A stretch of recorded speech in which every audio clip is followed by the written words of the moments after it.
asyaddaqa wa aku minas solihin.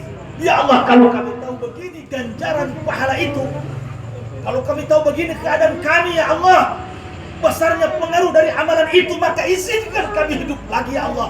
Fa asyaddaqa wa aku minas solihin. Aku akan bersedekah. Bukan aku akan pergi haji, aku akan sholat, aku akan puasa, tidak, tapi fa asyaddaqa, aku akan bersedekah.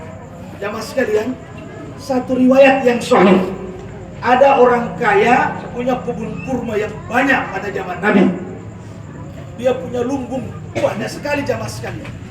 Sebelum dia mati, dia pesan pada keluarganya, nanti kalau aku mati, sampaikan pesanku kepada Nabi, kalau nanti aku mati, semua itu korma-kormaku yang ada di gudang itu, gudang penyimpanan kurma, aku wakafkan kepada agama untuk Rasulullah SAW. Jamaah yang Allah muliakan, maka dibuat wasiat. Waktu terus berputar, saat ajal datang menjemput ini orang kaya ini, mati dia. Maka wasiat pun dijalankan oleh Rasulullah SAW. Setelah dikuburkan itu jenazah, Nabi perintahkan para sahabat, ayo rame-rame kita angkut ini kurma-kurma almarhum, kita pindahkan ke Baitul Mal. Karena itu wasiat dia. Diangkat kurma-kurma itu belum ada mobil pick up. Angkat itu karung-karung kurma. Jadi dipikul, para sahabat pikul semua, satu orang satu karung, pikul, iring-iringan bersama Rasulullah SAW juga sama-sama. Dalam perjalanan itu, tiba-tiba ada satu karung di depan Nabi yang diangkat oleh sahabat itu, lubang, lalu jatuh satu kurma, satu biji. Jatuh. Kurang lebih begitu dari suara jatuh. Terus Nabi lihat, stop, tunggu dulu, berhenti. Mereka stop. Lihat Rasulullah SAW. Ada apa ya Rasulullah SAW? Tunggu sebentar, ada satu korma jatuh, jamaah sekalian. Di antara ratusan karung-karung kurma yang penuh berisi, ada satu karung jatuh satu biji, cuma satu. Baru Nabi pungut, tunggu ada satu jatuh. Semua mata sahabat tertuju pada apa yang dilakukan Nabi. Dipungut oleh Nabi satu biji korma ini. Lalu apa kata Nabi? Perhatikan oleh kalian semua. Kata Nabi kepada para sahabat, andaikan satu biji ini, cuma satu biji ini, dia sedekahkan, itu yang mati sedekahkan pada saat dia masih hidup. Cuma satu biji ini saja dia sedekahkan pada waktu dia masih hidup, niscaya pahalanya lebih banyak daripada semua karung-karung kurma berisi kurma penuh yang dia sedekahkan setelah dia mati. Berarti nilai bersedekah di waktu masih hidup lebih besar daripada setelah mati. Nah, ibu bapak hadirin yang dirahmati dimuliakan Allah SWT. Masa Pak Ustaz, ya nanti mau bangku lihat di sana saja. Makanya bapak yang Allah muliakan, saya tersugesti dengan keyakinan pada apa yang disampaikan Rasulullah SAW itu, sehingga saya siap. Tadinya Pak Haji Ibu Haja, saya ini cuma mengadopsi saja 2 anak yatim dari panti asuhan waktu saya masih di rumah sendiri di perumahan Tenilo. Waktu itu Kota Barat, perumahan cuma punya 2 kamar. Saya tersugesti semangat dengan sabda Nabi bahwa anak wakafilul yatim fil jannati kahataini, kata Nabi fil jannah.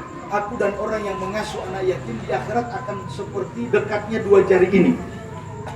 Maka saya sama istri rembuk, mana kalau kita orang mau ambil anak yatim.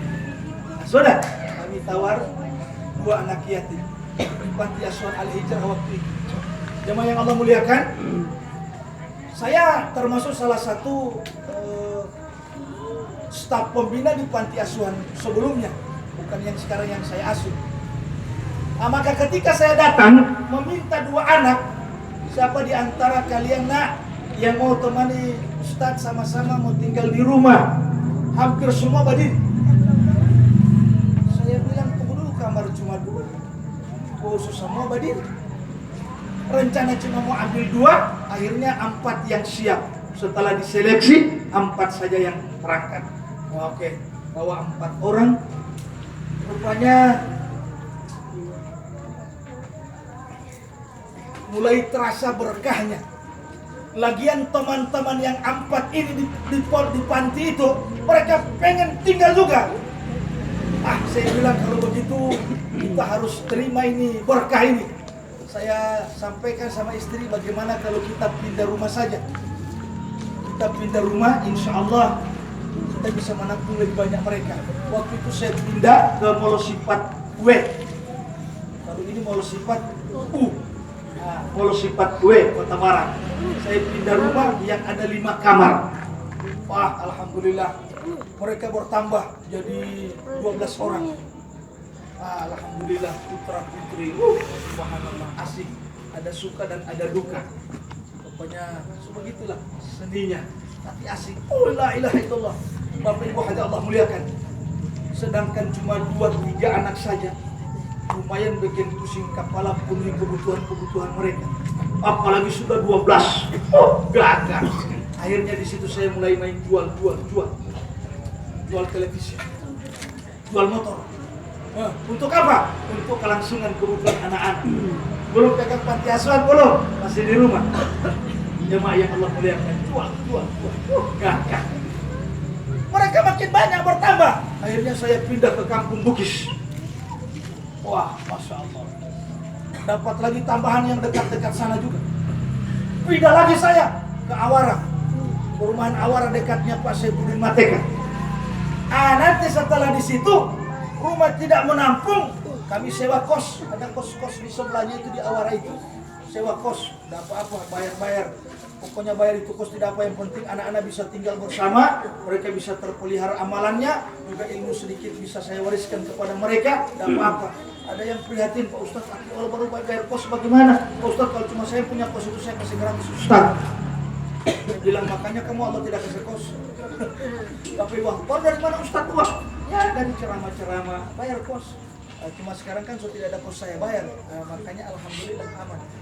Jemaah yang Allah muliakan. Dari situ baru saya ditawari panti asuhan di Jalan Palma Dumini dan diwakafkan yang di sana. Katanya daripada cuma tinggal di rumah tidak menampung, kau ambil saja panti asuhan itu, dia pemakaian di Jalan Palma. Wah, sudah bawa semua ke sana. Asik jemaah yang Allah muliakan. Panti asuhan begitu saya tiba, kosong. Tidak ada kursi tamu, tidak ada lemari, tidak ada apa-apa. Sementara anak-anak banyak. Saya bilang sama istri, bagaimana kalau kita orang jual ke rumah?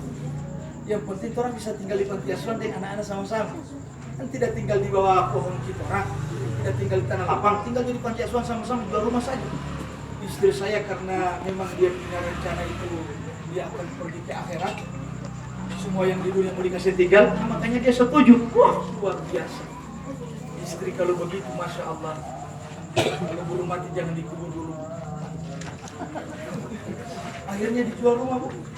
Jual rumah, beli kebutuhan panti asuhan. Masya Allah. Berkembang di sana, makin banyak mereka.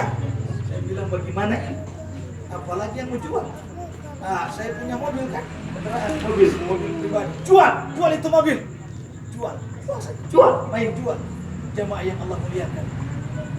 Ternyata janji Allah benar. Tidak akan habis harta yang disedekahkan. Balyastan. Diulang 3 kali oleh Nabi, bahkan akan ditambah. Akhirnya mobil yang saya jual Allah kembalikan. Rumah yang saya jual Allah kembalikan. Dapatnya ini di Jalan Ampin, perumahannya tipe Kasaledilo. Beleli Kasale itu Dilailatia, Blok C3 Perumahan Bumi Permata Rasaindo. Kebetulan pas ada tanah kintal kosong di sebelahnya. Sudah, saya beli sekalian. Asale potong kamar dari harga. Ini mau bikin rumah sekaligus tempat tinggalnya anak-anak yatim. Maka itu saya sudah satukan itu, rumah dan pondoknya anak-anak. Sudah disatukan. Sudah ada musola kecil di atas pondok itu juga. Ya cuma bangunan biasa. Yang penting mereka sudah bisa tinggal sama-sama di situ. Apa yang sudah saya korbankan untuk agama, untuk Allah, untuk kemaslahatan anak-anak, Allah kembalikan lagi semuanya. Alhamdulillah ya Allah. Bapak Ibu hadirin Allah muliakan, maka jangan ragu dengan janji-janji Allah Subhanahu wa taala. Andaikan almarhum, orang-orang yang sudah meninggalkan kita di alam kuburnya saat ini, mereka bisa bicara, dan suara mereka bisa kita dengar jemaah sekalian, maka niscaya kita semua akan berlomba-lomba, berebut-rebut untuk menghabiskan semua apa yang ada demi bekal-bekal kita yang abadi untuk kampung akhirat. Semua akan kita tinggalkan, Pak. Mewahnya rumah akan ditinggalkan, cantiknya istri akan ditinggalkan. Ya untung kalau dia masih tetap kurus sampai dia mati. Tapi kalau dia cari yang lain, bukan palato kita, Pak. Suami-suami minta maaf ini Bapak, walaupun tidak sependapat dengan saya, cuma sekedar saran saja ini Pak. Ya, kalau mau beli untuk apa perabotan rumah, semua kebutuhan istri, minta maaf ini Pak, jangan beli cash, beli yang kredit. Kenapa? Khawatirnya begini Pak, kalau kita beli cash, baru kita Pak suami mati duluan, istri yang kita tinggalkan kawin lagi, yang enak DP lagi kedua, tinggal terima beres semua. Tapi kalau kita beli kredit, lalu kita mati duluan, dia menikah lagi, suruh kasih lanjut pada laki yang kedua itu. Minta maaf, ya, maaf ini bukan pemaksaan usul, tidak. Ya, saya cuma pikir-pikir begitu. Makanya di rumah itu Pak tidak ada yang cash, kredit semua. Kalau saya mati, istri nikah lagi, suruh kasih lanjut pada laki. Kita setengah mati di dalam kubur, dia enak ya kita. Yang Allah, minta maaf. Ini boleh dibantah, tidak apa-apa. Jamaah yang dirahmati dimuliakan Allah SWT, jadi semua ini hanya titipan, ya, titipan saja. Harta kita ini cuma 3. Yang pertama yang kita makan hasilnya jadi kotoran. Seenak-enaknya makanan, Bu, hasilnya kotoran. Sama saja orang yang makan sate burung merpati dengan sate ikan huti-huti. Tapi hasil sama. Roti keju hamburger dengan kasumi sama, DP hasil sama. Jadi harta yang pertama yang dimakan hasilnya jadi kotoran. Yang kedua yang kita simpan hasilnya jadi rebutan keluarga. Karena kalau kita mati kan jadi rebutan semua itu. Lalu yang ketiga yang kita sedekahkan. Nah itulah yang menjadi milik kita yang abadi, yang menunggu kita di sana. Ayatnya, wa ma tuqaddimu li anfusikum min khair tajiduhu indallah.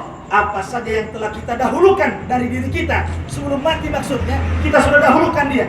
Kita sedekahkan, kita infakkan, kita zakatkan untuk pembangunan masjid. Ini saya lihat ada di jalan mana ini, ada pembangunan masjid. Pas di sini ya. Masya Allah. Apa saja yang kita sedekahkan sebelum kita mati, sudah kita dahulukan dia. Maka tajiduhu indallah, akan kita dapatkan dia di sisi Allah dalam bentuk yang sempurna.